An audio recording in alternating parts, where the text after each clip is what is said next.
Electronic Arts, le fabricant de jeux vidéo, a été racheté par un groupe dirigé par l'Arabie Saoudite pour 55 milliards de dollars dans le cadre d'une transaction impliquant Jared Kushner, le gendre de Donald Trump. Cela témoigne des investissements économiques et politiques de Riyad, alors qu'en ce moment même se joue à Paris la Coupe d'e-sport, la Coupe du Monde, délocalisée donc en raison de l'instabilité au Moyen-Orient. Alors, quels sont les objectifs du Royaume? Parlons-en avec Olivier Moko, président de l'Observatoire européen des jeux vidéo. Bonjour, l'Arabie Saoudite qui achète Electronic Arts, comment l'analysez-vous?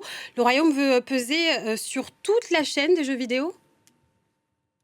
Bonjour, oui absolument, c'est vraiment un mouvement très intéressant pour le monde du jeu vidéo, puisque l'Arabie Saoudite acquiert Electronic Arts, qui est l'un des plus gros éditeurs mondiaux, qui a énormément de franchises, notamment dans l'e-sport, avec Battlefield, mais aussi les Sims.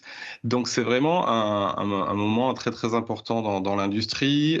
Ça consacre une vision stratégique qu'ils ont depuis plusieurs années, qui s'appelle leur plan Vision 2030, qui fait du jeu vidéo une industrie majeure pour le monde après pétrole, en fait. Donc ils sont vraiment dans une logique de conquête du monde du jeu vidéo et de quasi-monopolisation de l'e-sport. Le journal français Les Échos évoque un budget de 218 millions d'euros pour l'e-sport World Cup délocalisé donc à Paris suite à la guerre entre les États-Unis et l'Iran. Les passionnés peuvent s'y rendre avec un billet à 7 euros. C'est a priori pas très rentable. Alors, que vient chercher Riyad à Paris?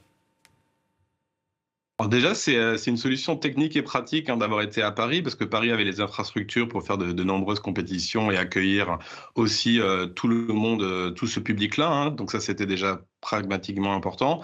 Deuxième point, c'est un partenaire de longue date, en fait, la France, avec dans le monde de l'e-sport déjà, et ensuite avec l'Arabie Saoudite, il y a eu pas mal de liens qui se sont noués, notamment lorsque précédemment ils essayaient de faire la Coupe du Monde des Jeux Olympiques du jeu vidéo.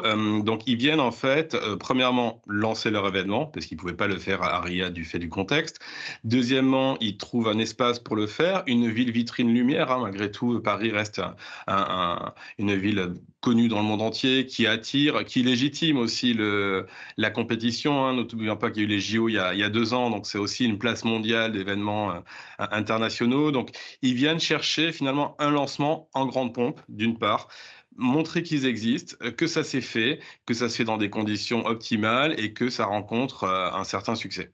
Et Mohamed Ben Salman donc, dit qu'il est un grand consommateur hein, de jeux vidéo. Le prince saoudien veut diversifier l'économie du pays. Quel rôle joue-t-il dans les investissements de Riyad dans l'e-sport? En tout cas, c'est sûr et certain que son intérêt pour le jeu vidéo est moteur, que ce soit dans l'e-sport, que ce soit dans le jeu vidéo, mais aussi la création d'une ville comme Neom, hein, qui est quasiment une ville tirée du jeu vidéo. Donc, il a cette appétence naturelle pour le gaming. Et puis aussi, pour lui, c'est aussi une manière de gérer la politique intérieure. Il ne faut pas oublier que là, on parle beaucoup de l'e-sport et de la capacité de Riyad à se projeter à l'international, mais de créer de l'e-sport, c'est peut aussi faire plaisir quelque part à sa population qui est assez jeune, hein. Il y a plus de, ils sont 60-65% en dessous des 30 ans, donc c'est une population jeune, connectée, et ça leur permet, voilà, d'avoir une activité fédératrice. C'est quelque chose qui fait aussi une fierté nationale.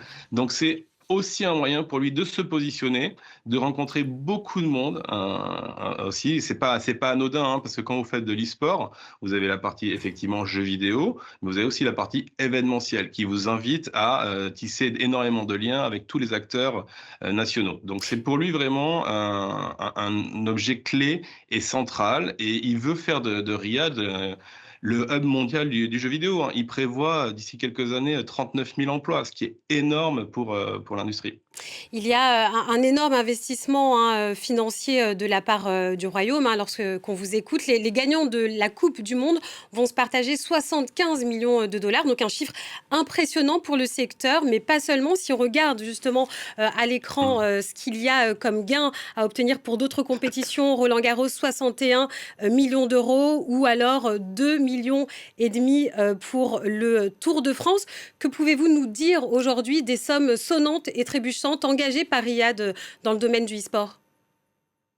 C'est un message clair pour dire le e-sport, c'est quelque chose de sérieux, d'important, de spectaculaire, d'une part, et d'autre part, d'allouer autant de montants. Bon, déjà, il faut faire venir autant de monde. Autant Roland-Garros, vous n'avez pas non plus énormément de joueurs qui participent. Oui, il y a un cash prize important, mais là, dans la Coupe du Monde, on a quand même plusieurs milliers de participants. Donc déjà, ça, c'est le premier point. Deuxième point, sur ces montants-là, c'est des montants qui sont au niveau des événements internationaux, hein. Encore une fois, Roland-Garros, ça fait partie des cadres majeurs de tennis avec un rayonnement mondial. Là, pour le e-sport, c'est la même chose. Pour cette Coupe du Monde, ils en font vraiment l'événement de référence à venir, d'ailleurs, qui se tiendra lieu tous les 2 ans.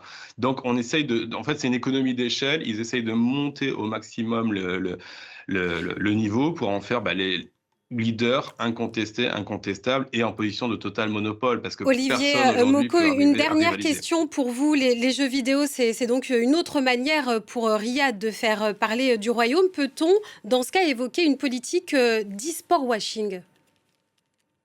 Alors oui, il y a de l'e-sport washing. Alors c'est e-sport washing, ça veut dire d'une part changer la perception que l'on a du royaume. Et donc là, effectivement, ça apparaît comme quelque chose de beaucoup plus moderne, plutôt cool, pop culture. Ça permet de glisser à chaque fois sur les problématiques, évidemment, des droits de l'homme, de la condition des femmes, etc.